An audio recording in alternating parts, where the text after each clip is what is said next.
SLBC టన్నెల్లో rescue operation కొనసాగుతోంది. ఎక్కడైతే పైకప్పు కూలిందో, ఎక్కడైతే కార్మికులు చిక్కుకుపోయారో ఆ ప్రాంతానికి రెస్క్యూ బృందాలు చేరుకున్నాయి. ఇది ఒక బిగ్ అప్డేట్గా చెప్పుకోవచ్చు.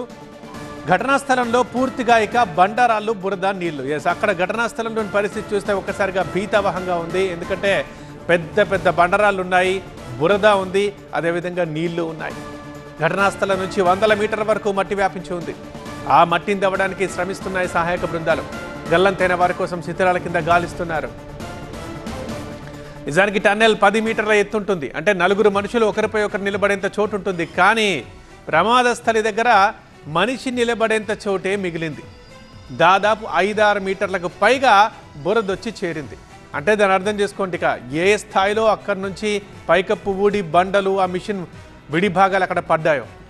ప్రమాదం జరిగిన తర్వాత బోరింగ్ మిషన్ని చిత్తు చేస్తూ మట్టి పెళ్ళలు, నీరు, బురద అంతా వెనక్కి వచ్చి చేరింది. దీంతో ఆ 8 మంది ఎక్కడున్నారు? ప్రమాద స్థలికి అవతల ఉన్నారా? ఒకవేళ అవతల ఉన్నా సేఫ్గానే ఉన్నారా? అక్కడ ఇలాంటి వరద వచ్చి చేరితే పరిస్థితి ఏంటి అనేది ఆలోచిస్తేనే ఆందోళనకరంగా ఉంది ప్రస్తుతం.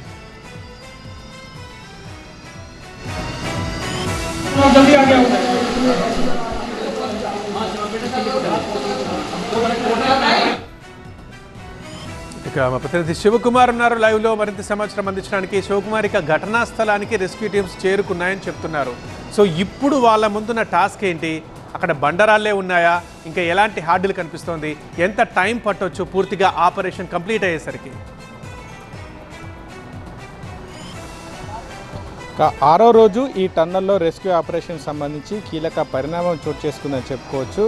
టన్నెల్ లోపల 14 కిలోమీటర్ల ముందు జరిగినటువంటి పైకప్పు కూలినటువంటి ఘటనా స్థలికి ఇప్పటికే సహాయక బృందాలు చేరుకున్నాయి. అక్కడి నుంచి శిథిలాలు తొలగింపు అనే అంశానికి సంబంధించి అయితే కీలకంగా ఈ సహాయక చర్యలకు సంబంధించిన బృందాలు అనేది ప్లాన్ చేస్తూ ఉన్నాయి. అయితే అక్కడ ఉన్నటువంటి ముఖ్యంగా పైనుంచి వచ్చినటువంటి భారీ బండరాళ్ళు కావచ్చు, మట్టి, నీటిని వీలైనంత త్వరగా వాటిని బయటికి పంపించాల్సినటువంటి అవసరం ఉంటుంది. అయితే ఘటన జరిగినటువంటి సందర్భంలో పెద్ద మొత్తంలో బండరాళ్ళు అక్కడ ఉన్నటువంటి టన్నెల్ బోరింగ్ మిషన్, ఏదైతే టన్నెల్తో ఉన్నటువంటి మిషన్ మీద పడడంతో అదంతా కూడా ఆ శిథిలాలు మొత్తం చెల్లా చెదురుగా పడిపోయాయి.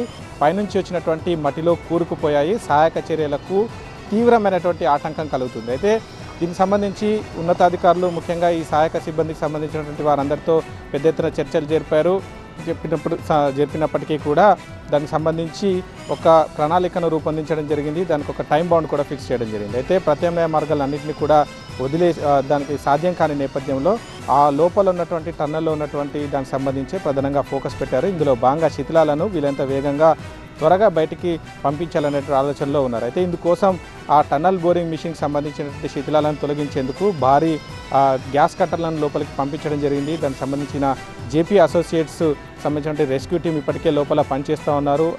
ఏదైతే టన్నల్ బోరింగ్ మిషన్ కట్ చేసి బయటికి పంపించేటువంటి ప్రయత్నం చేస్తున్నారు. వీరికి సహాయకంగా కొద్దిసేపటి క్రితమే అటు విజయవాడ నుంచి ఇటు సికింద్రాబాద్ నుంచి రైల్వే సిబ్బంది కూడా గ్యాస్ కట్టర్లను తీసుకొని రావడం జరిగింది. మరికొద్ది గంటల్లో వారు కూడా లోపలికి వెళ్ళి శిథిలాలను తొలగింపు అనేది జరుపుతారు. ఇక దీనికి సమాంతరంగానే అక్కడ ఉన్నటువంటి బురద కావచ్చు, మట్టిరాలను బయటికి పంపించేందుకు ఆ లోపలికి వెళ్తున్నటువంటి లోకల్ ట్రైన్కు ప్రత్యేకంగా ఆ బాక్సులను కూడా ఫిక్స్ చేయడం జరిగింది. ఆ బాక్సుల ద్వారా మట్టిని కావచ్చు, అలాగే ఈ బండరాలను బయటికి పంపించేటువంటి ప్రయత్నం చేస్తున్నారు. దీనికి సమాంతరంగా మరొక ఏదైతే బెల్ట్ ఉందో దానికి సంబంధించి లోపల నుంచి బయటికి మట్టిని పంపించేటువంటి ఆ బెల్ట్ని కూడా సిద్ధం చేస్తున్నారు. అది కూడా రన్ అయితే ఈ ప్రక్రియ అంతా కూడా వేగంగా జరుగుతుంది. తద్వారా ఈ మొత్తం సహాయక చర్యలు అనేది వేగంగా జరుగుతాయి. ఇక మరోవైపు గల్లంతైనటువంటి 8 మంది ఆచూకీ కోసం ఇప్పటికే అధునాతన పరికరాలను లోపల తీసుకెళ్లారు.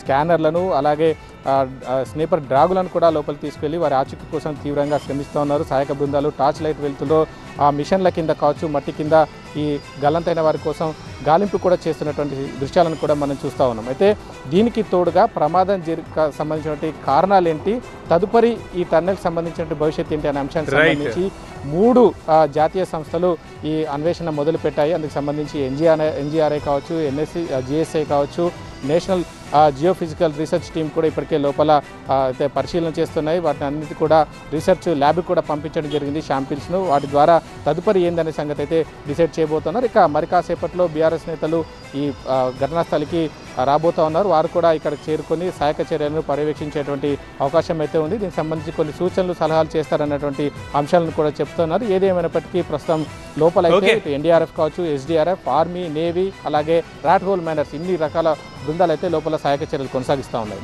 రైట్ శివకుమార్.